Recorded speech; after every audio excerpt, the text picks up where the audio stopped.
Load shedding এর আরো খবর জানাতে বগুড়া থেকে সরাসরি যোগ দিচ্ছেন ফরহাদুজ্জামান শাহী। ফরহাদ, বগুড়ায় কতবার করে দিনে লোডশেডিং হচ্ছে?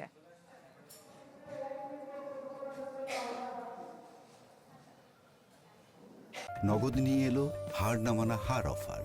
সর্বনিম্ন 10,000 টাকা রেমিটেন্স নগদে পাঠালে থাকছে স্বর্ণের হার জেতার সুযোগ। শ্রেয়া, আসলে পুরো বগুড়া জেলায় Northern electricity supply company NESCO এবং পল্লী বিদ্যুৎ সমিতি বিদ্যুৎ সরবরাহ করে থাকে। তার মধ্যে বগুড়া শহর অঞ্চল যেগুলো আছে সেই শহর অঞ্চলগুলো নেসকোর 1, 2, 3 থেকে 7 পর্যন্ত, অর্থাৎ 7টি ডিভিশন, এবং গ্রাম অঞ্চলগুলোতে আসলে পল্লী বিদ্যুতের 2টি সমিতি বিদ্যুৎ সরবরাহ করে থাকে।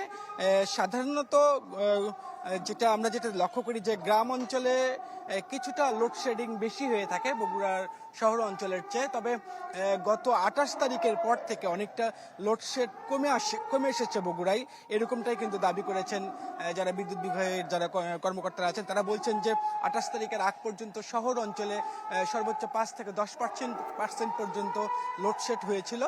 তারপরে সেই লোডশেড নিয়ে যখন চরম সমালোচনা হয় তখন সেটি বিদ্যুৎ বিভাগের আন্ডারে, বিদ্যুৎ বিভাগের নজরে যখন এসেছে তখন বিদ্যুৎ উৎপাদন বৃদ্ধি করা হয়েছে, যেমন সেরকম বিদ্যুৎ সরবরাহটাও কিন্তু বেড়েছে। সেই হিসেবে বগুড়া শহর অঞ্চলে খুব বেশি লোডশেড নাই বললেই চলে। তবে কোনো কোনো এলাকায় মেরামতের জন্য, বিদ্যুৎ লাইন মেরামতের জন্য 2 থেকে 3 ঘন্টা পর্যন্ত সেই এলাকায় বিদ্যুৎ বন্ধ করে দিয়ে সেখানে কিন্তু মেরামতের কাজ যখন চলছে সেটিকেও কিন্তু সাধারণ মানুষ লোডশেড হিসেবে বলছেন। তবে বিদ্যুৎ বিভাগের কর্মকর্তারা বলছেন সেটি কিন্তু লোডশেডিং না। আর পল্লী বিদ্যুতের কথা যদি বলি, গ্রাম অঞ্চলে গত 28 তারিখ পর্যন্ত পল্লী বিদ্যুতের লোডশেডিং অনেক বেশি ছিল।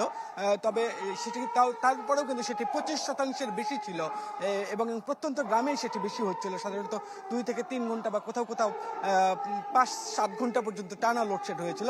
সেটি কিন্তু 28 তারিখের পর থেকে কমে এসেছে, এবং আজকে যেহেতু শুক্রবার, আজকে চাহিদা কম, সেই হিসেবে গোটা বগুড়াতে পল্লী বিদ্যুৎ এবং নেসকোর খুব বেশি লোডশেড করতে হয়নি, এমনটাই কিন্তু আমাদেরকে বলেছেন বিদ্যুৎ বিভাগের কর্মকর্তারা।